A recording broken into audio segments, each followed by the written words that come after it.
Hi good morning. അപ്പോൾ എന്തൊക്കെയുണ്ട് വിശേഷം? നമ്മുടെ ഇന്നത്തെ കറി എന്താണെന്ന് അറിയണ്ടേ? കാണുമ്പോൾ ചിലപ്പോൾ ഐഡിയ കിട്ടും, പക്ഷേ നല്ല ടേസ്റ്റി ആയിട്ടുള്ള ഒരു കറിയാണ് കേട്ടോ. നിങ്ങൾക്ക് ഐഡിയ കിട്ടിയില്ലെങ്കിൽ ഞാൻ കറിയുടെ പേര് പറയാം. നമ്മുടെ ബീട്രൂട്ട് മുട്ട തോരനാണ് നമ്മൾ ഉണ്ടാക്കിയിട്ടുള്ളത്. ഒരുപാട് തേങ്ങയൊന്നും ചേർത്തിട്ടുള്ള റെസിപ്പിയല്ല, കുറച്ച് തേങ്ങ ചേർക്കണം. കുറച്ച് തേങ്ങ ചേർത്താലേ ടേസ്റ്റ് ഉണ്ടാവുള്ളൂ ഈ ഒരു ബീട്രൂട്ട് മുട്ട തോരനാക്കുമ്പോൾ. പിന്നെ തേങ്ങ ഇല്ലാന്നുണ്ടെങ്കിൽ ചെയ്യേണ്ട രീതിയും പറയാം, തേങ്ങ ചേർത്തിട്ട് വെജിറ്റേറിയൻസിന് ചെയ്യേണ്ട രീതിയും പറയാം. അപ്പോൾ നമുക്ക് എങ്ങനെയാണ് നമ്മുടെ ബീട്രൂട്ട് മുട്ടത്തോരൻ റെഡിയാക്കുന്നതെന്ന് നോക്കാം. നമുക്ക് നമ്മുടെ ഇൻഗ്രീഡിയൻസ് നോക്കാം. നമ്മളിപ്പോൾ ഒരു ബീട്രൂട്ട് എടുത്തിട്ടുണ്ട്. ഒരു ബീട്രൂട്ടിലേക്കുള്ള അളവുകളാണ് ഞാൻ പറയാൻ പോകുന്നത്. ഇതിലേക്ക് സവോള ചേർക്കാം, ഇല്ലെങ്കിൽ ഉള്ളി ചേർക്കാം. ഉള്ളി ചേർക്കുകയാണെങ്കിൽ കൂടുതൽ ടേസ്റ്റ് ഉണ്ടാവും. ഞാനിപ്പോൾ ഒരു 4-5 ഉള്ളി എടുത്തിട്ടുണ്ട്. ഉള്ളി എടുക്കുകയാണെങ്കിൽ 4-5 എടുക്കുക. സവോള ആണെങ്കിൽ ഒരു ചെറിയ സവോളയുടെ പകുതി എടുക്കുക, അത്രയും മതി നമുക്ക്. പിന്നെ ഒരു പച്ചമുളക് എടുത്തിട്ടുണ്ട്. ഒരു 3 ടേബിൾ സ്പൂൺ തേങ്ങ ചിരവിയത് എടുത്തിട്ടുണ്ട്. ഇത് ഓപ്ഷണലാണ് കേട്ടോ. നിങ്ങൾക്ക് തേങ്ങ വേണമെന്നുണ്ടെങ്കിൽ മാത്രം ചേർക്കുക, തേങ്ങ ചേർത്തില്ലെങ്കിലും കുഴപ്പമില്ല. തേങ്ങ ചേർക്കുമ്പോൾ ടേസ്റ്റ് കൂടും. പിന്നെ എടുത്തിരിക്കുന്നത് 2 മുട്ടയാണ്. പിന്നെ നമുക്ക് വേണ്ടത് പൊടികളൊക്കെയാണ്. ആദ്യം നമ്മൾ ബീട്രൂട്ട് ചെറുതായിട്ട് കട്ട് ചെയ്തെടുക്കുക, വളരെ ചെറുതായിട്ട് കട്ട് ചെയ്തെടുക്കുക. എന്താണെന്ന് വെച്ചാൽ നമുക്ക് വേഗം കുക്കായി കിട്ടണം. അതുപോലെ തന്നെ ബീട്രൂട്ട് ആവിയിലാണ് നമ്മൾ വേവിക്കുന്നത്, വെള്ളം തളിച്ചിട്ട് വെള്ളത്തിലല്ല വേവിക്കുന്നത്. അപ്പോൾ അതുകൊണ്ട് വേഗം കുക്കായി കിട്ടാനാണ് ചെറുതായിട്ട് കട്ട് ചെയ്തെടുക്കുന്നത്. ഉള്ളിയൊക്കെ നീളത്തിൽ കനം കുറച്ച് കട്ട് ചെയ്തെടുക്കുക. സവോള ആണെങ്കിലും നീളത്തിൽ കനം കുറച്ച് കട്ട് ചെയ്തെടുക്കുക. പച്ചമുളക് ഒന്ന് സ്പ്ലിറ്റ് ചെയ്തെടുക്കുക. ഇതെല്ലാം ചെയ്തിട്ട് നമുക്ക് നമ്മുടെ ബീട്രൂട്ട് മുട്ട തോരൻ റെഡിയാക്കി എടുക്കാം.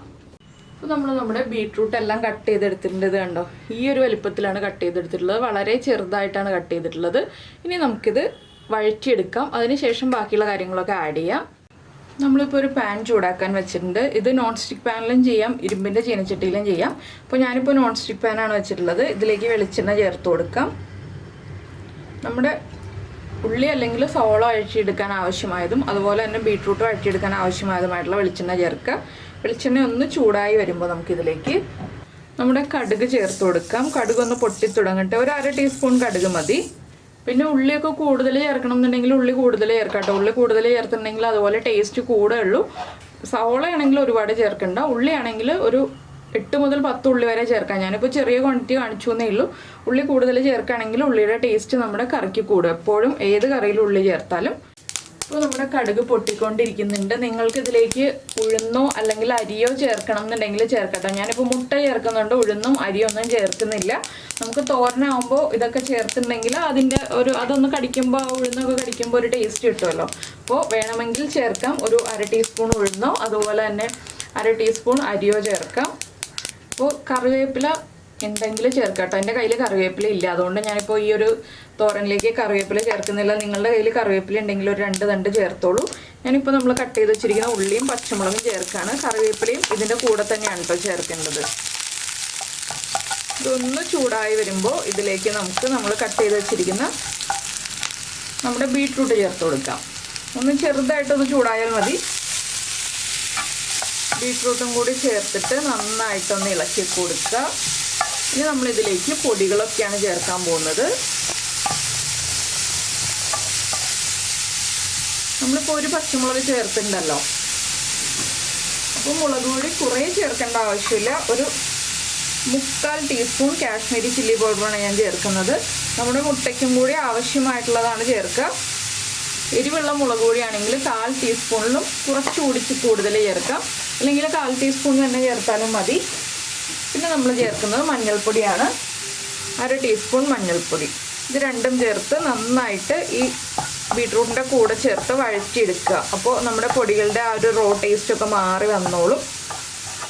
ഇനി നമുക്കിത് ഇളക്കി കൊടുത്തിട്ട് ഉപ്പും കൂടി ചേർത്തിട്ട് അടച്ചു വെച്ച് കുക്ക് ചെയ്യാം. ഉപ്പ് ചേർക്കുമ്പോൾ നമ്മുടെ മുട്ടയ്ക്കുള്ള ഉപ്പ് ഇപ്പോൾ ചേർക്കേണ്ട, ബീട്രൂട്ടിന് മാത്രം ആവശ്യമായിട്ടുള്ള ഉപ്പ് ചേർത്ത് കൊടുക്കാം. മുട്ടയ്ക്കുള്ള ഉപ്പ് നമുക്ക് പിന്നീട് ചേർക്കാം. എന്താണെന്ന് വെച്ചിട്ടുണ്ടെങ്കിൽ ഇപ്പോൾ തന്നെ മുഴുവൻ ഉപ്പ് ചേർത്തിട്ടുണ്ടെങ്കിൽ ബീട്രൂട്ടിന് ഉപ്പ് കൂടിപ്പോവും. അതുകൊണ്ടാണ് നമ്മൾ മുട്ടയ്ക്കുള്ള ഉപ്പ് ലാസ്റ്റ് ചേർക്കാമെന്ന് പറഞ്ഞത്. മുട്ടയ്ക്കും തേങ്ങയ്ക്കും ആവശ്യമായിട്ടുള്ള ഉപ്പ് നമ്മൾ ലാസ്റ്റ് ചേർത്ത് കൊടുക്കുക.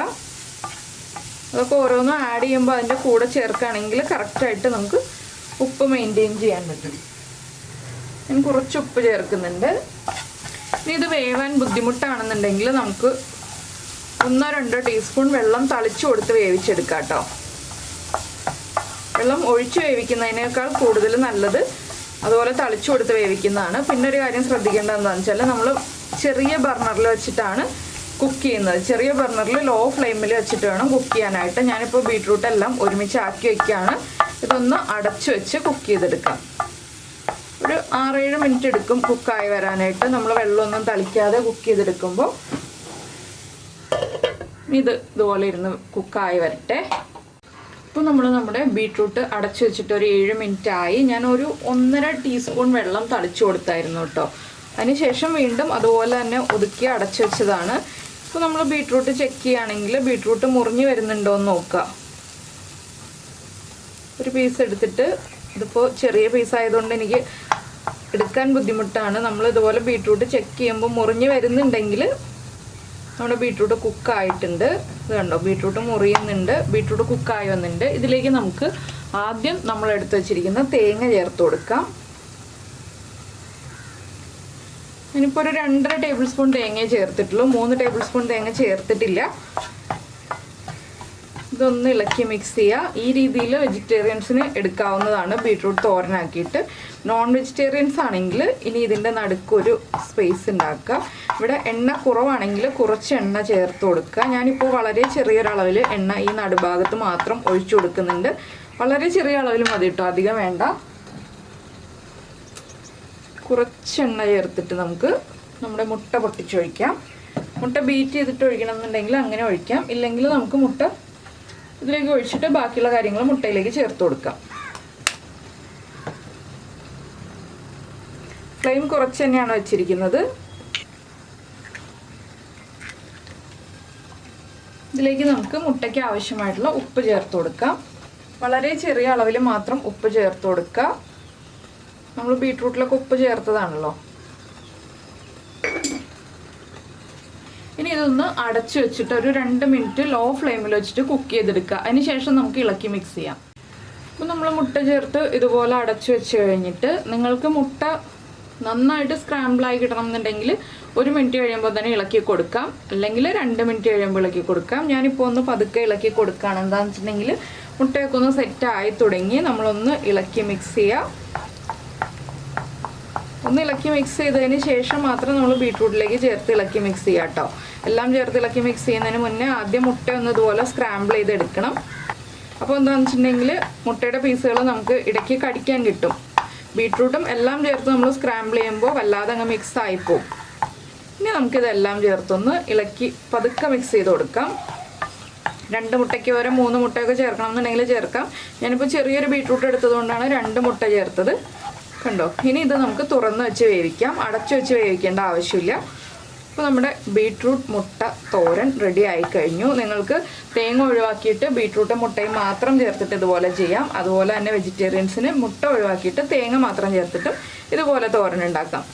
അപ്പോൾ ഇനി ഇതൊന്ന് സ്പ്രെഡ് ചെയ്തിട്ടിട്ട് ഒന്നുകൂടി കുക്ക് ചെയ്തെടുക്കുക. ഒന്ന് ഡ്രൈ ആക്കി എടുക്കുക. ചെറുതായിട്ടൊന്ന് ഡ്രൈ ആയി വരണം. അതുപോലെ തന്നെ ഉപ്പ് കുറവാണെങ്കിൽ ഉപ്പ് ചേർത്ത് കൊടുക്കുക. എരിവ് കുറവാണെങ്കിൽ 1-2 പിഞ്ച് കുരുമുളക് പൊടി ചേർത്ത് കൊടുക്കുക. എരിവ് കൂടുതലാണെങ്കിൽ 1 പിഞ്ച് പഞ്ചസാരയും ചേർത്ത് കൊടുക്കുക. ഇത്രയും കാര്യങ്ങൾ ചെയ്തിട്ടുണ്ടെങ്കിൽ നമ്മുടെ കറി പെർഫെക്റ്റ് ആയിട്ടുണ്ടാവും. നല്ലൊരു സൈഡ് ഡിഷാണ് ചോറിൻ്റെ കൂടെ കഴിക്കാൻ, ചപ്പാത്തിയുടെ കൂടെയും കഴിക്കാം കേട്ടോ. ഇങ്ങനെയുള്ള റെസിപ്പികൾ, മുട്ടയൊക്കെ ചേർത്ത റെസിപ്പികൾ ചപ്പാത്തിയുടെ കൂടെയും കഴിക്കാം നമുക്ക്. അപ്പോൾ നിങ്ങൾക്ക് ചോറിൻ്റെ കൂടെയാണോ അല്ലെങ്കിൽ ചപ്പാത്തിയുടെ കൂടെയാണോ ഏതിൻ്റെ കൂടെയാണ് ഇഷ്ടമായതെന്നുള്ളത് ഒന്ന് കമൻറ്റ് ചെയ്യുക. അതുപോലെ തന്നെ നിങ്ങൾക്ക് ഇഷ്ടപ്പെട്ടോ ഈ റെസിപ്പി, എളുപ്പത്തിൽ ഉണ്ടാക്കാൻ പറ്റുന്നുണ്ടോ എന്നുള്ളതൊക്കെ ഒന്ന് കമൻറ്റ് ചെയ്യാം കേട്ടോ. അതുപോലെ നമ്മുടെ ചാനൽ ആദ്യമായിട്ട് കാണുകയാണെങ്കിൽ നമ്മുടെ വീഡിയോ പ്രസൻറ്റ് ചെയ്യുന്ന രീതിയൊക്കെ ഇഷ്ടമായിരുന്നുണ്ടെങ്കിൽ നമ്മുടെ ചാനലൊന്ന് സബ്സ്ക്രൈബ് ചെയ്ത് സപ്പോർട്ട് ചെയ്യണേ. സബ്സ്ക്രൈബ് ചെയ്യുന്നതിന് ഈ വീഡിയോയുടെ താഴെയുള്ള റെഡ് സബ്സ്ക്രൈബ് ബട്ടൺ ഒന്ന് ക്ലിക്ക് ചെയ്യുക. അതിൻ്റെ റൈറ്റ് സൈഡിലുള്ള ബെല്ലൈക്കണും ക്ലിക്ക് ചെയ്യുക. അപ്പോൾ ഓളെന്ന് പറഞ്ഞിട്ടൊരു ഓപ്ഷൻ വരും. ആ ഓളും കൂടി പ്രസ് ചെയ്തിട്ടുണ്ടെങ്കിൽ ഞാൻ എപ്പോഴും വീഡിയോ അപ്ലോഡ് ചെയ്യുമ്പോൾ നിങ്ങൾക്ക് നോട്ടിഫിക്കേഷൻ വരും. അതുപോലെ തന്നെ ഇത് കുക്കിംഗ് മുഴുവൻ ലോ ഫ്ലെയിമിലാണ് വെച്ചിട്ട് നമ്മൾ ചെയ്യുന്നത്. ഹൈ ഫ്ലെയിമിൽ കുക്കിംഗ് ഒന്നുമില്ല, അത് പ്രത്യേകം ശ്രദ്ധിക്കണം. ലോ ഫ്ലെയിമിൽ വെച്ചിട്ടാണ് 7 മിനിറ്റ് ഞാൻ ബീട്രൂട്ട് കുക്ക് ചെയ്തെടുത്തത്. അപ്പോൾ അത് പ്രത്യേകം ശ്രദ്ധിച്ചില്ല എന്നുണ്ടെങ്കിൽ നമ്മുടെ ബീട്രൂട്ട് കരിഞ്ഞു പിടിക്കും പാനിൽ, വെള്ളം തളിച്ചു കൊടുക്കാതെ നമ്മൾ കുക്ക് ചെയ്തെടുക്കുകയാണെങ്കിൽ. അപ്പോൾ ലോ ഫ്ലെയിമിൽ വെച്ചിട്ട് തന്നെ കുക്ക് ചെയ്തെടുക്കുക. അപ്പോൾ എന്തായാലും നമുക്ക് നമ്മുടെ അടുത്തൊരു റെസിപ്പിയുമായിട്ട് നാളെ കാണാം.